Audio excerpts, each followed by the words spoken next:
जय श्री राम।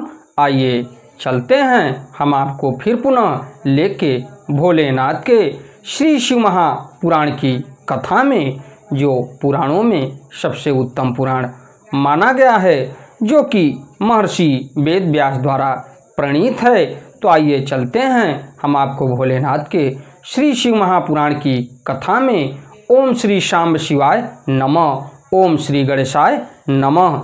त्वमेव माता च पिता त्वमेव बंधुश्च सखा त्वमेव विद्या द्रविणम त्वमेव सर्वम मम देव देव। तो आइए चलते हैं हम आपको भोलेनाथ के श्री शिव महापुराण के विद्येश्वर संहिता के अथाष्टादशो अध्याय विद्येश्वर संहिता में, जिसमें दिया गया है कि बंधन और मोक्ष का विवेचन, शिव पूजा का उपदेश, लिंग आदि में शिव पूजन का विधान, भस्म के स्वरूप का निरूपण और महत्व, शिव के भस्म धारण का रहस्य, शिव एवं गुरु शब्द की व्युत्पत्ति तथा विघ्न शांति के उपाय एवं शिव धर्म का निरूपण।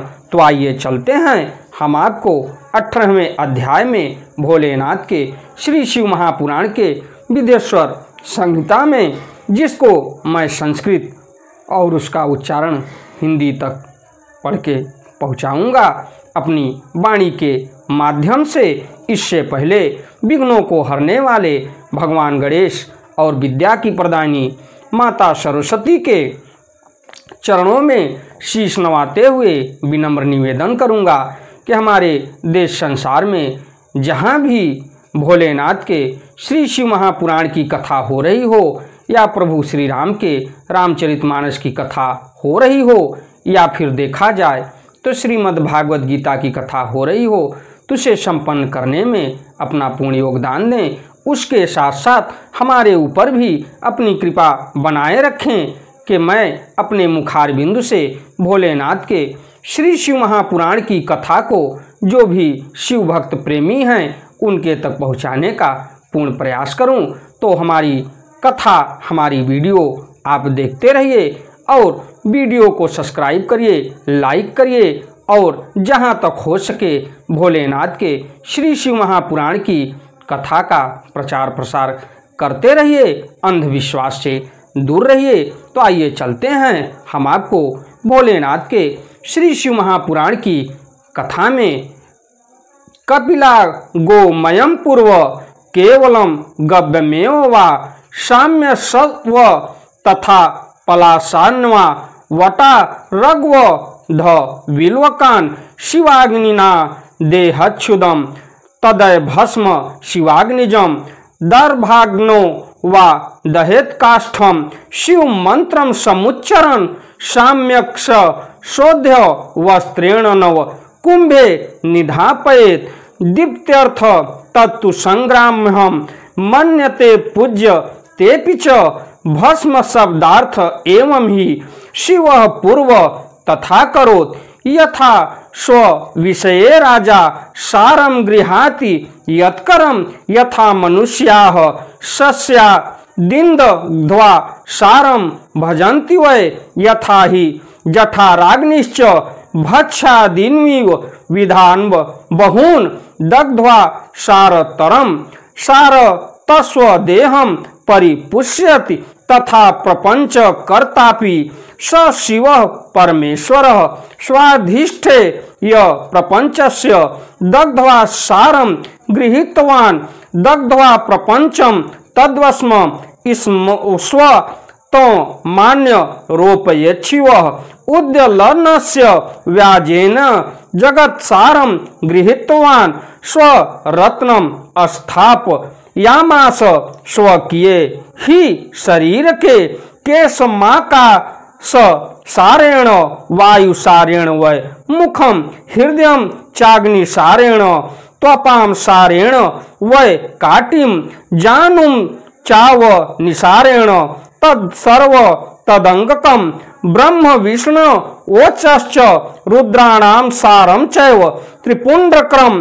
तथा त्रिलोक रूपेण ललाटान्ते महेश्वर भ्रीवृद्ध्यश्च सर्वमेतद्धि मन्यते स्व य मिथ्यासो प्रपंच सार सर्वस्व मन नय नैव वशीकृतम। उसके हिसाब से देखा जाए तो उसके द्वारा, यानी थोड़ा सा मैं आपको पीछे ले चलता हूँ। अघोर मूर्ति धारी शिव का जो अपना मंत्र है उसे पढ़कर बेल की लकड़ी को जलाएं।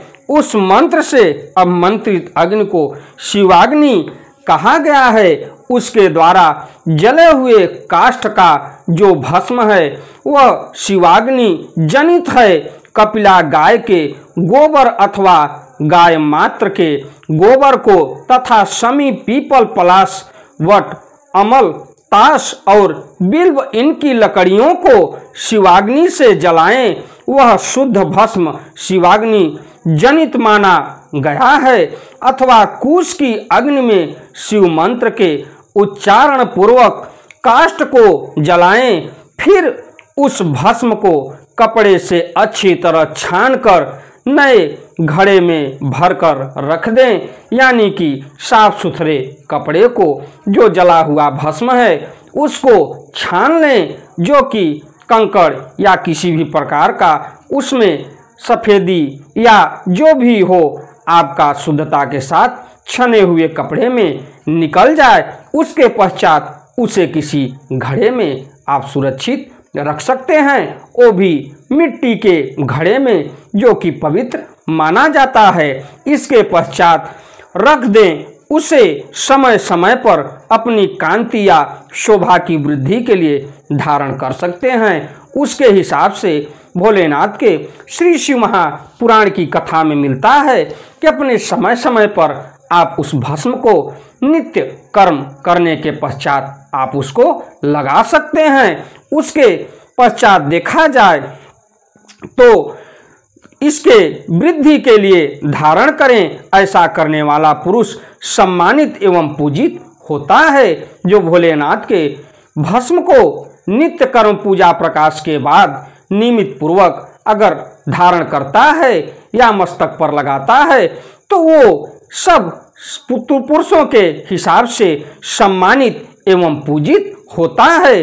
पूर्व काल में भगवान शिव ने भस्म शब्द का ऐसा ही अर्थ प्रकट किया था, जैसे राजा अपने राज्य में सारभूत कर को ग्रहण करता है, जैसे मनुष्य शस्य आदि को जलाकर पकाकर उसका सार ग्रहण करते हैं, तथा जैसे जठ रानल नाना प्रकार के भक्ष्य भोज आदि पदार्थों को भारी मात्रा में ग्रहण करके उसे जलाकर सार तर वस्तु ग्रहण करता है और उस सार तर वस्तु से स्वदेह का पोषण करता है, उसी प्रकार प्रपंच कर्ता परमेश्वर शिव ने भी अपने में आधेय रूप से विद्यमान प्रपंच को जलाकर भस्म रूप से उसके सार तत्व को ग्रहण किया है। प्रपंच को दग्ध करके शिव ने उसके भस्म को अपने शरीर में लगाया है। उन्होंने विभूति भस्म पोतने के बहाने जगत के सार को ही ग्रहण किया है। इसके हिसाब से देखा जाए तो भोलेनाथ का विभूति पोतने का मतलब ये है कि तो जैसे हम और आप और सारे संसार के प्राणी मात्र को देखा जाए तो अपने अंगों को प्रदर्शित करने के लिए कुछ लोग ऐसे होते हैं जो सोने चांदी जवाहरात आदि के प्रदर्शन पहन के करते हैं। तो उस हिसाब से देखा जाए तो भोलेनाथ भस्म को ही ग्रहण किए और पूरे शरीर में अपने पोतने का पर्यांत उपाय यही है कि सारा जगत उनके हृदय में समाहित है और जैसी जिसकी करनी है वैसी उसकी भरनी है। तो उसके लिए शिव ने अपने शरीर में रत्न स्वरूप भस्म को इस प्रकार स्थापित किया।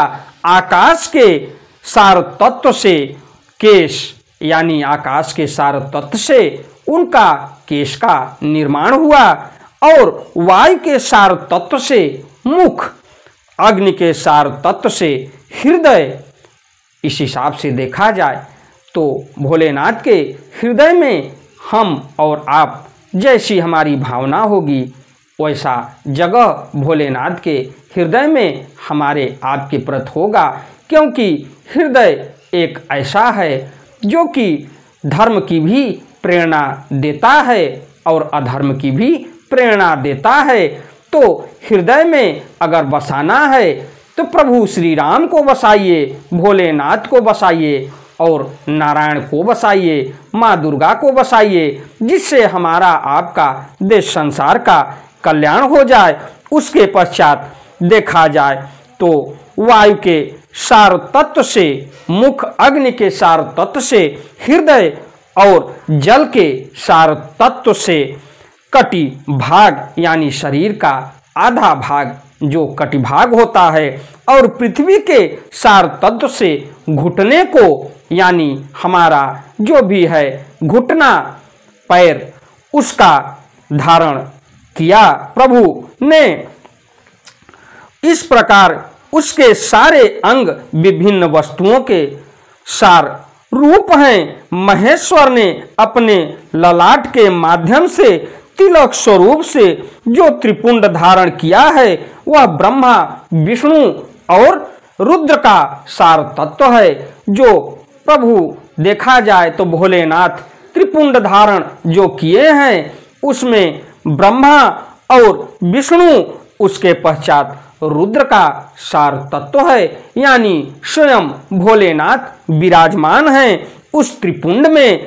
वे इन सब वस्तुओं को जगत के अभ्युदय का हेतु मानते हैं। इन भगवान शिव ने ही प्रपंच के सार सर्व स्व को अपने वश में किया है, अतः इन्हें अपने वश में करने वाला दूसरा कोई नहीं है, इसीलिए वे शिव कहे जाते हैं। जैसे समस्त मृगों का हिंसक मृग पशु सिंह कहलाता है और उसकी हिंसा करने वाला दूसरा कोई मृग नहीं है, अतएव उसे सिंह कहा गया है। इसी के साथ मैं अपनी वाणी को विराम देते हुए अगली कथा में मैं आपको फिर लेके चलूँगा।